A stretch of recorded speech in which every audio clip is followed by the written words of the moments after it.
2024 நியமன தேர்வில் தேர்ச்சி பெற்ற இடைநிலை ஆசிரியர்கள் கூட்டமைப்பு நடத்தும் சமூக நீதி மீட்பு முன்னாளிலை அறப்போராட்டத்தை தலைமை வகித்து நெறிப்படுத்திக் கொண்டிருக்கிற கூட்டமைப்பின் மாநில தலைவர் பார்த்திபன் அவர்களை, முன்னிலை வகித்து சிறப்பித்துக் கொண்டிருக்கிற கூட்டமைப்பின் மாநில பொருளாளர் வெற்றிவேல் சித்ரா அவர்களை, அனைவரையும் வரவேற்று சிறப்பித்திருக்கிற மாநில ஒருங்கிணைப்பாளர் திருமதி எழிலரசி அவர்களை, மாவட்ட ஒருங்கிணைப்பாளர் திருமதி நித்யா அவர்களை, நிகழ்வை தொகுத்து நெறிப்படுத்திக் கொண்டிருக்கிற மாநில ஒருங்கிணைப்பாளர்கள் வசந்தகுமார் அவர்களை, பன்னீர் முருகன் அவர்களை மற்றும் மாநில செயலாளர் மோகன் அவர்களை, மாநில ஒருங்கிணைப்பாளர் தமிழ்வளவன் அவர்களை இந்த நிகழ்வில் பங்கேற்று இதனை சிறப்பிப்பதற்காக, கோரிக்கைகளை ஆதரிப்பதற்காக காங்கிரஸ் பேரியக்கத்தின் சார்பில் வருகை தந்திருக்கிற அக்கட்சியின் முன்னணி தலைவர்களும் ஒருவரான பெருமதிப்பிற்குரிய அண்ணன் இதயத்துல்லா அவர்களை, தேசிய முற்போக்கு திராவிட கழகத்தின் சார்பில் வருகை தந்திருக்கிற மேனாள் சட்டமன்ற உறுப்பினர் அன்பு சகோதரர் நல்லத்தம்பி அவர்களை, மாவட்ட செயலாளர் SK மாறன் அவர்களை மற்றும் கூட்டமைப்பின் முன்னணி தலைவர்களை, தோழமை இயக்கங்களின் நிர்வாகிகளை, இந்த கோரிக்கைகளை வென்றெடுப்பதற்காக இங்கே உண்ணாநிலை அறப்போராட்டத்தில் ஈடுபட்டிருக்கிற தகுதி பெற்ற ஆசிரியர் பெருமக்களை, ஆசிரியர் தகுதி பெற்றவர்கள் ஆசிரியர்கள் தான், உங்கள் அனைவருக்கும் என்னுடைய பணிவார்ந்த வணக்கத்தை தெரிவித்துக் கொள்கிறேன். இந்த உண்ணாநிலை அறப்போராட்டம் வெற்றி பெற வேண்டும் என்று வாழ்த்துவதற்காக உங்கள் முன்னால் நான் இருக்கிறேன். உங்களுக்கு முழுமையான ஒத்துழைப்பை விடுதலை சிறுத்தைகள் கட்சி நல்கும் என்கிற உறுதியை தர விரும்புகிறேன். ஏற்கனவே பலமுறை இது குறித்து நாம் சந்தித்து உரையாடி இருக்கிறோம். முதலமைச்சரின் கவனத்திற்கும் ஏற்கனவே இதை கொண்டு போய் சேர்த்திருக்கிறோம். இந்த துறையின் பள்ளி கல்வித்துறையின் அமைச்சர் மாண்புமிகு அன்பில் மகேஷ் பொய்யாமொழி அவர்களிடத்திலும் இது குறித்து பேசியிருக்கிறோம். தமிழ்நாடு அரசு நம்முடைய கோரிக்கைக்கு எதிராக இல்லை, தவிர்க்க முடியாத காரணங்களால் தாமதப்படுத்துகிறது என்றுதான் நான் நம்புகிறேன். ஏற்கனவே 2400 பேரை உங்களை போல் நியமன தேர்விலும் தகுதி தேர்விலும் தேர்ச்சி பெற்றவர்களை ஆசிரியர்களாக நியமித்திருக்கிறது தமிழ்நாடு அரசு.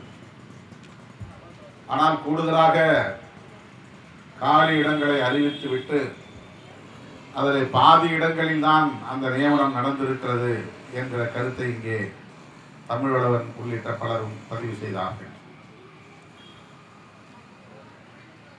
அடுத்த சந்திப்பின் போது மாண்புமிகு முதலமைச்சர் அவர்களிடத்தில் இந்த நியாயமான கோரிக்கையை, ஜனநாயகபூர்வமான கோரிக்கையை மீண்டும் உங்கள் சார்பில் நான் வலியுறுத்துவேன் என்பதை உறுதிபட தெரிவிக்க விரும்புகிறேன். ஒரு நியாயமான கோரிக்கை நீங்கள் முன்வைத்திருக்கிறீர்கள். தகுதி பெற்ற ஆசிரியர்கள் இருக்கிற போது தற்காலிக ஆசிரியர்கள் எதற்கு என்ற கேள்வியை எழுப்பியிருக்கிறீர்கள். பள்ளி மாணவ செல்வங்களை தகுதி பெற்ற ஆசிரியர்கள் மூலம் வளர்த்தெடுக்க வேண்டும். அவர்களது கல்வியை மேம்படுத்துவதற்கு அதுதான் பெரிதும் உதவும்.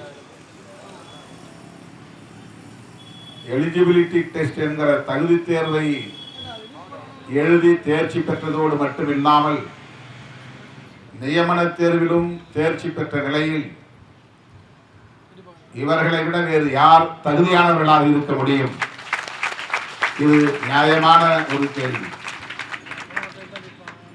அடுத்து ஏறத்தாழ 21,000 ஆசிரியர்கள் தகுதி பெற்ற தேர்வை எழுதி முடித்தவர்கள் தமிழகம் எங்கும் காத்திருக்கிறார்கள். அவர்களில் பலர் இப்போது 50 வயதையும் தொட்டுவிட்டார்கள். இன்றைக்காவது ஒரு நாள் தமிழ்நாடு அரசு நம் மீது கருணை காட்டாதா? வேலை வாய்ப்பு தராதா? பணி நியமனம் தராதா என்கிற ஏக்கத்தோடு காத்திருக்கிறார்கள். இன்றைக்கு நம்முடைய முதல்வருக்கு தாயுமானவர் என்கிற ஒரு அடைமொழியும் உண்டு. அண்மையிலே அவர் ஒரு திட்டத்தை, தாயுமானவர் என்கிற திட்டத்தை அறிமுகப்படுத்தியதிலிருந்து அவரை தாயுமானவர் என்று அழைப்பதை நாம் பார்க்கிறோம்.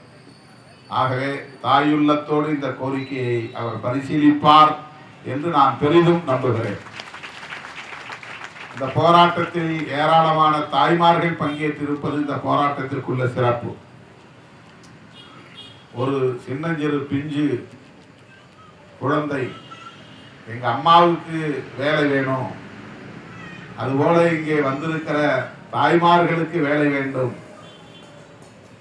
என்று அரசுக்கு கோரிக்கை வைத்தது நம்மை நெகிழ வைத்தது. பள்ளி கல்வி மேம்பட்டால் தான் உயர்கல்வி மேம்படும். பள்ளி கல்வியை மேம்படுத்துவதற்கு இந்த அரசு பல்வேறு முயற்சிகளை மேற்கொண்டு வருகிறது. காலை உணவு திட்டம் அதிலே ஒரு திட்டம், பள்ளி கல்வியை மேம்படுத்துவதற்கான ஒரு திட்டம்.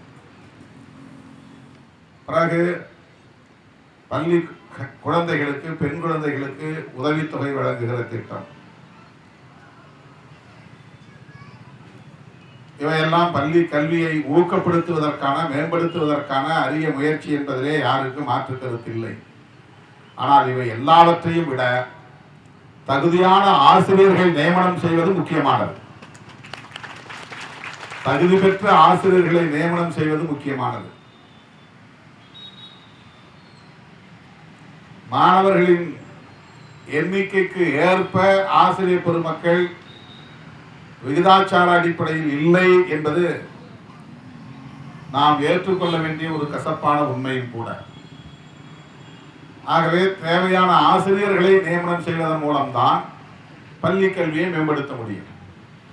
நாம் அவர்களுக்கு காலை உணவு வழங்குவது எவ்வளவு முக்கியமோ, கல்வி உதவித்தொகை வழங்குவது எவ்வளவு முக்கியமோ, பெண் கல்வியை, பெண் பிள்ளைகளின் கல்வியை ஊக்கப்படுத்துவது எவ்வளவு முக்கியமோ, அவற்றை எல்லாவற்றையும் விட தகுதி பெற்ற ஆசிரியர்களை நியமனம் செய்து மாணவ செல்வங்களை பராமரிப்பது முக்கியம். அவர்களுக்கு நல்ல கல்வியை கற்றுத்தருவது முக்கியம்.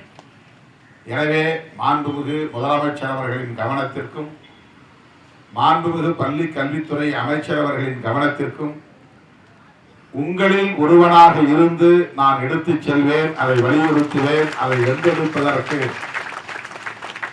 என்னால் ஆன அனைத்து முயற்சிகளையும் மேற்கொள்வேன் என்பதை இந்த நேரத்தில் மீண்டும் ஒரு முறை அழுத்தமாக கூறி, அடுத்தடுத்து நம்முடைய போராட்டத்தை ஆதரிப்பதற்காக வருகை இருந்திருக்கிற தலைவர் பெருமக்கள் நம்மிடையே உரையாற்ற இருக்கிறார்கள். 1 மணி நேரம் தாமதமாக வர நேர்ந்தமைக்கு வருத்தம் தெரிவிக்கிறேன். அடுத்து நான் ஒப்புக்கொண்ட நிகழ்ச்சிக்காகவும் செல்ல வேண்டிய ஒரு கட்டாயத்தில் இருப்பதனால் இந்த அளவிலே என் உரையை நிறைவு செய்து என்றைக்கும் உங்களோடு இருப்பேன், உங்கள் கோரிக்கை வெல்லும் வரையில் உடன் இருப்பேன், ஒத்துழைப்பேன் என்பதை சொல்லி முடிக்கிறேன். நன்றி, வணக்கம்.